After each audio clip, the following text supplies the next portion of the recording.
ప్రభు అయిన యేసుక్రీస్తు నామానికి మహిమ కలుగును గాక. దేవుడిచ్చిన మరొక అవకాశాన్ని బట్టి అందరికీ వందనాలు. ఈరోజు వాక్య ధ్యానంగా అపోస్తులైన పౌలు కొరింథీయులకు రాసిన 2వ పత్రిక 7వ అధ్యాయము 5 నుంచి 7 వచనాలు మనం చదువుకుందాం. మేము మాసిదోనియాకు వచ్చినప్పుడు మా శరీరము ఏమాత్రమును విశ్రాంతి పొందలేదు. ఎటుపోయినను మాకు శ్రమయే కలిగెను. వెలుపల పోరాటములు, లోపల భయములు ఉండెను. అయినను దీనులను ఆదరించు దేవుడు తీతు రాక వలన మమ్మను ఆదరించెను. తీతు రాక వలన మాత్రమే కాకుండా అతడు మీ అత్యాభిలాషను, మీ అంగలార్పును నా విషయమై మీకు కలిగిన అత్యాశక్తిని మాకు తెలుపుచు తాను మీ విషయమై పొందిన ఆదరణ వలన మమ్మను కూడా ఆదరించాను గనుక నేను మరీ ఎక్కువగా సంతోషించితిని. దేవుడు తన పరిశుద్ధ వాక్యమును మన వినికిడిలో దీవించునుగాక. ఆమేన్. ప్రియ సహోదరులారా, మన దేవుడు మనలను ఆదరించే ఆదరణకర్తగా ఉన్నాడు. మన జీవిత పరిస్థితుల్లో, ఆత్మీయ పరిస్థితుల్లో, ఆర్థిక పరిస్థితుల్లో, సేవా పరిస్థితుల్లో మనకు సరిపడిన దేవుడిగా, కనికరం చూపించే దేవుడిగా మన జీవితాలకు ప్రభు అయిన యేసుక్రీస్తు ఉన్నారు. ప్రస్తుతం మన భారతదేశ పరిస్థితులను మనం గమనించినట్లయితే భారతదేశ పరిస్థితుల్లో, రాజకీయ పరిస్థితుల్లో అనేక రకాల మార్పులు వస్తున్నాయి. మనం వార్తాపత్రికల్లోనూ అలాగే సోషల్ మీడియాలోనూ క్రైస్తవుల గురించిన అనేక విషయాలు మన జీవితాలకు నష్టం చేకూర్చేవిగా, మనకు భయాన్ని కలిగించేవిగా కనపడుతున్నది. అయినా మనం ఏమాత్రము భయపడవలసిన అవసరం లేదని పౌలు గారి జీవితం ద్వారా మనము అనేక విషయాలు మనం నేర్చుకోవచ్చు. అన్ని పరిస్థితుల్లో కూడా దేవుడు మనలను ఆదరించే దేవుడిగా ఉన్నాడు.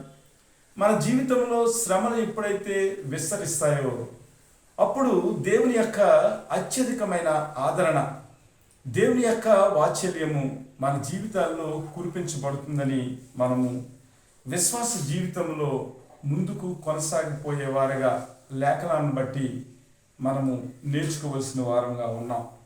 ప్రియ దేవుని బిడ్డలారా, పౌలు యొక్క జీవితాన్ని గురించి ఆలోచన చేసినట్లయితే ఈ లోకపరమైన విషయాల గురించి ఆయన బాధపడటం లేదు, కానీ సంఘాలలో ఉన్న వ్యక్తులు దేవుని యొక్క చిత్తానికి వారు విధేయులుగా, దేవుని యొక్క ప్రేమలో వారు కొనసాగాలని, అలాగే వారి యొక్క పరిశుద్ధ జీవితాన్ని, మరి శరీరానికి ఆత్మకు కలిగిన సమస్త కల్మషాన్ని తీసివేసుకుని పవిత్రులుగా జీవించాలని ఆయన ఎంతో శ్రమ పడుతున్నట్లుగా మనకు కనపడుతుంది.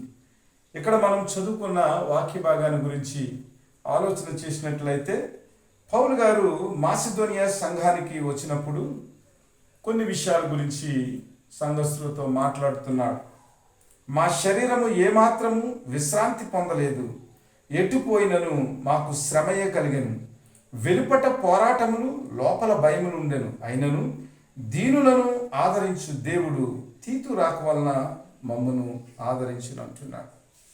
ప్రియ దేవుని బిడ్డలారా, మరి తీతును కొరింథీ సంఘాలకు పంపినప్పుడు తీతు యొక్క మరి ఉనికి పౌలుకి మాత్రం కూడా తెలియలేదు. దాన్ని బట్టి తీతు విషయంలో చాలా భయానికి గురైనట్లుగా, నెమ్మది లేని వ్యక్తిగా పౌలు ఇక్కడ మాట్లాడుతున్నాడు. కొరింథీయులకు రాసిన మరి అదే పత్రిక, 2వ పత్రిక 2వ అధ్యాయం 12 నుంచి మనం చూసినప్పుడు, క్రీస్తు సువార్త ప్రకటించుటకు నేను త్రోయకు వచ్చినప్పుడు ప్రభునందు నాకు మంచి సమయము ప్రాప్తించుండగా సహోదరుడైన తీతు నాకు కనపడినందున నా మనస్సులో నెమ్మది లేక వారి యొద్ద సెలవు పుచ్చుకుని అక్కడ నుండి మాసిదోనియాకు బయలుదేరుతున్నట్టున్నాడు.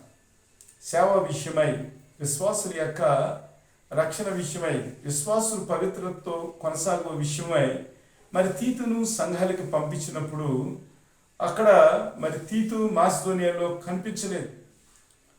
పౌలు గారు త్రోయకు వచ్చినప్పుడు త్రోయ దగ్గర నుంచి మరలా తీతు యొక్క ఉనికి కాపాడక మరలా అతను మాసిదోనియా సంఘానికి వచ్చినట్లుగా కనపడుతుంది. మాసిదోనియా సంఘపు పరిస్థితుల్లో అనేక మంది దీనులైన వారు ఉన్నారు.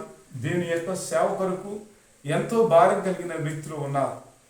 అలాంటి పరిస్థితుల్లో దేవుని యొక్క ప్రేమను గురించి, దేవుని యొక్క ఆదరణ గురించి, సువార్త విషయమై పౌలు అనేక విషయాలు మాట్లాడుతూ తన సేవా జీవితంలో విశ్వాసుల కొరకు మరి విశ్రాంతి లేనివాడిగా, ఎటు వెళ్ళినప్పటికీ కూడా తన జీవితంలో శ్రమలు కలిగినట్లుగా, పైకి చూసినప్పుడు అక్కడ పరిస్థితుల్లో ఎంతో పోరాటం, ఈ పోరాటాలను బట్టి మరి పౌలు యొక్క జీవితంలో అనేక రకాల భయాలు ఉన్నట్లుగా కనబడుతుంది. అయితే పౌలు యొక్క నిరీక్షణ, పౌలు యొక్క విశ్వాసం ఏమిటంటే, ఎలాంటి విశ్రాంతి లేకపోయినను, అనేక శ్రమలు వచ్చినను, ఈ లోక పరిస్థితుల్లో పోరాటంలో ఉన్నను, లోపల భయం ఉన్నను, దేవుని చిత్తాన్ని బట్టి, దేవుని ప్రేమను బట్టి, దేవుని గూర్చిన పూర్తి అవగాహన కలిగిన వ్యక్తిగా పౌలు మనకు కనబడుతున్నాడు. అందుకని ఈ మాట అయినను దీనులను ఆదరించు దేవుడు తీతు రాక వలన మమ్మును ఆదరించును. తీతు రాక వలన మాత్రమే కాకుండా అతడు మీ అత్యాభిలాషను, మీ అంగలార్పును, నా విషయమై మీకు కలిగిన అత్యాశక్తిని మాకు తెలుపుచు తాను మీ విషయమై పొందిన ఆదరణ వలన మమ్మును కూడా ఆదరించెను గనుక నేను మరీ ఎక్కువగా సంతోషించుచున్నానంటున్నాడు. మాసిదోనియాకు వచ్చినప్పటికీ తీతు కనిపించాడు. తీతు పొందిన ఆదరణ బట్టి కొరింథీ సంఘంలో విశ్వాసులు తీతును ఎలాగ ఆదరించారో, అలాగే పౌలు విషయమై కొరింథీలకు ఎలాంటి ఆసక్తి కలిగి ఉందో, వారు పౌలు విషయంలో ఎలాంటి అంగలార్పును అనగా దేవుని యొక్క ప్రేమను, దేవుని యొక్క వాత్సల్యాన్ని గురించి పౌలు విషయంలో వారు చేస్తున్న ప్రార్థన ప్రతి విషయాన్ని బట్టి, తీతు చెప్పిన మాటలను బట్టి పౌలు ఆదరించబడినట్లుగా కనబడుతుంది. కాబట్టి విశ్వాసులమైన మనము మన ఆత్మీయ జీవితం గురించి ఎక్కువ మనము ఆశపడాలి.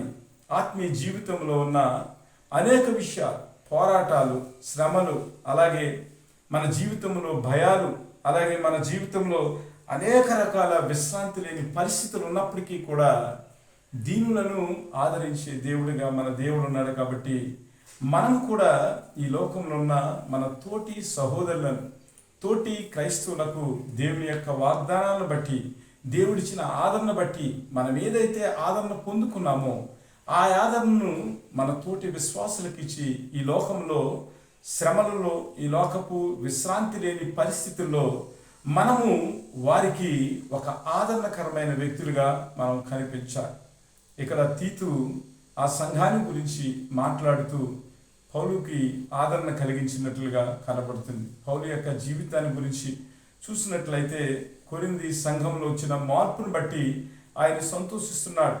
కొరింథీలకు లేఖ రాస్తూ వారి జీవితంలో ఉన్న అపవిత్రత గురించి, వారి జీవితంలో ఉన్న అవిధేయత గురించి లేఖ రాసినప్పుడు వారి జీవితంలో దైవానుసారమైన ఆ దుఃఖాన్ని చూసి దేవుని యొక్క చిత్తంలో వారు మారు మనసు పొందటాన్ని బట్టి, దాని విషయమై తీతు చెప్పిన విషయాలను బట్టి మరి పౌలు ఎంతో ఆదరణ కలిగిన వ్యక్తిగా కనపడుతున్నాడు.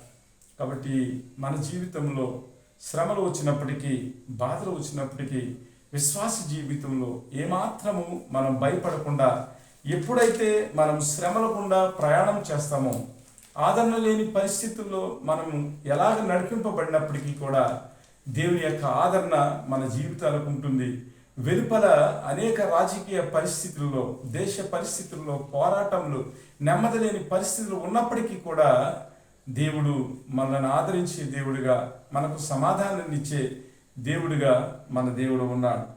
ఇదే పత్రికలో మనం చూసినట్లయితే 1వ అధ్యాయంలో దేవుని యొక్క ఆదరణ గురించి 3 నుంచి 7 వచనాలు కనుక మనం చూసినట్లయితే, కనికరము చూపు తండ్రి సమస్తమైన ఆదరణను అనుగ్రహించే దేవుడు మన ప్రభువైన యేసుక్రీస్తు తండ్రిను దేవుడు స్తుతింపబడును గాక.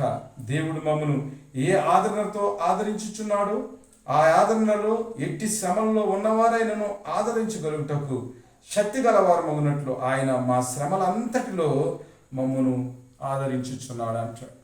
అనగా పౌలు యొక్క సేవా జీవితంలో శ్రమలు వచ్చినప్పటికీ కనికరము చూపే తండ్రి మమ్మల్ని ఎలాగైతే ఆదరించాడో, దేవుని యొక్క ఆదరణను మా జీవితాల్లో ఎలాగైతే అనుభవపూర్వకంగా మేము తెలుసుకున్నామో, ఆ అనుభవాన్ని బట్టి దేవుడు మాకు ఇచ్చిన ఆదరణ బట్టి అదే ఆదరణను మేము ఇతరులు శ్రమల్లో ఉన్నప్పుడు చూపించడానికి తగిన శక్తిని ఇచ్చాడని పౌలు ఇక్కడ తన జీవిత సాక్ష్యాన్ని గురించి కొరింథీయులకు రాస్తున్నాడు. ప్రియ దేవుని బిడ్డలారా, మన జీవితాల్లో మనం శ్రమల గురించి బాధపడతాం, కానీ మనం శ్రమల గురించి వెళ్ళినప్పుడు ఆ శ్రమల్లో దేవుని యొక్క ఆదరణ మనం కనుగొన్నప్పుడు శ్రమల్లో ఉన్న వ్యక్తులకు, ఎవరైతే దీనులుగా ఉంటున్నారో అలాంటి వ్యక్తులకు దేవుడు మనకిచ్చిన ఆ అనుభవపూర్వకమైన ఆదరణను పంచిపెట్టి వారిని కూడా శక్తి గల విశ్వాసులుగా మనం తయారు చేయటానికి దేవుని యొక్క శ్రమల్లో ఉన్న ఆదరణ మనకు ఒక గొప్ప అనుభవంగా ఉంటుందని మనం జ్ఞాపకం చేసుకోవాలి. అలాగే దేవుని యొక్క వాగ్దానాల గురించి మాట్లాడుతూ క్రీస్తు యొక్క శ్రమలు మా యందు ఎలాగ విస్తరించుచున్నవో అలాగే క్రీస్తు ద్వారా ఆదరణ కూడా మాకు విస్తరించుచున్నాను అంటున్నాడు. కాబట్టి మన జీవితంలో శ్రమలు వచ్చినప్పుడు, క్రీస్తు విషయమై మనకు శ్రమలు వచ్చినప్పుడు క్రీస్తు ద్వారానే మనకు ఆదరణ కలుగుతుందని ఇక్కడ పౌలు గారు ఎంతో విశ్వాసంతో మాట్లాడుతున్నట్లుగా మనకు కనపడుతుంది. మేము శ్రమ పొందినను మా ఆదరణ కొరకును రక్షణ కొరకును పొందుదము. మేము ఆదరణ పొందినను మీ ఆదరణ కొరకై పొందుదాము. ఈ ఆదరణ మేము కూడా పొందినట్టి ఆ శ్రమలను ఓపికతో సహించుటకు కార్యసాధకమై ఉన్నవి అంటున్నాడు. మన జీవితంలో శ్రమలు వచ్చినప్పుడు దేవుని యొక్క ఆదరణ విస్తరింపబడినప్పుడు ఏమవుతుందంటే దాని ద్వారా వచ్చే శక్తి ద్వారా మనం ఓర్చుకుని శ్రమల్లో క్రీస్తు యొక్క కార్యాలను సాధించడానికి శక్తివంతులుగా ఉంటామని, ఆ యొక్క ఆదరణ మనము ప్రతి శ్రమను సహించటానికి, కార్యసిద్ధి జరిగించటానికి అది ఒక గొప్ప అనుభవంగా ఉపయోగపడుతుందని పౌలు యొక్క సాక్ష్యాన్ని బట్టి మనము మన విశ్వాస జీవితంలో స్థిరపరచబడిన వ్యక్తులుగా ఉండాలనే సత్యాన్ని మనం గమనించాలి. మీరు శ్రమలలో ఎలాగూ పాలువారు ఉన్నారో అలాగే ఆదరణలోనూ పాలువారు ఉన్నారని ఎరుగుదుము గనక మిమ్మును గూర్చిన మా నిరీక్షణ స్థిరమై ఉన్నది అంటున్నాడు. అనగా మనము శ్రమలలో పాలివారమైనప్పుడు ఆదరణలో కూడా మనం పాలి భాగస్తులమని నమ్మి దేవుని యొక్క విశ్వాసంలో, దేవుని యొక్క నిరీక్షణలో మనము స్థిరమైన వ్యక్తులుగా ఉండాలనేది దేవుని యొక్క ప్రేమ ఉన్నదని మనం గమనించాలి. ఇంకా కీర్తన గ్రంథంలో మనం చూసినట్లయితే 94వ కీర్తన 19వ వచనంలో మనము కీర్తనకారుడి గురించి ఆలోచన చేసినట్లయితే 94:18లో ఒక మహోన్నతమైన మాట మనకు కనబడుతుంది. నా కాలు జారినని నేను అనుకునగా యెహోవా నీ కృప నన్ను బలపరుచుచున్నది. నా అంతరంగమందు విచారములు హెచ్చగా నీ గొప్ప ఆదరణ నా ప్రాణమునకు నెమ్మది కలుగజేయుచున్నది అంటున్నాడు. ప్రియ దేవుని బిడ్డలారా, మన జీవితంలో మన జీవితం అంతా అయిపోయింది, ఇంకేమీ లేదు అని మనం అనుకుంటూ ఉంటాం. కానీ అలాంటి సమయంలో నా కాలు జారినని నేను అనుకునగా యెహోవా నీ కృప నన్ను బలపరుచుచున్నది అంటున్నాడు. మన జీవితంలో విషమ పరిస్థితులు వచ్చినప్పుడు దేవుని యొక్క కృప మనలను బలపరుస్తుందని మనం విశ్వసించాలి. అలాగే మన అంతరంగమందు విచారములు ఎచ్చగా నీ గొప్ప ఆదరణ నా ప్రాణమునకు నెమ్మది కలుగజేయుచున్నది అంటున్నాడు.